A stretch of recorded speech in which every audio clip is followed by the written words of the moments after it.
अमृत के धार केहू केतनो पियाई एगो माई बिना।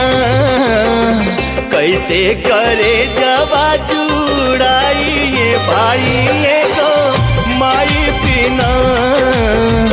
कैसे करे जवा जुड़ाई ये भाई एगो माई बिना।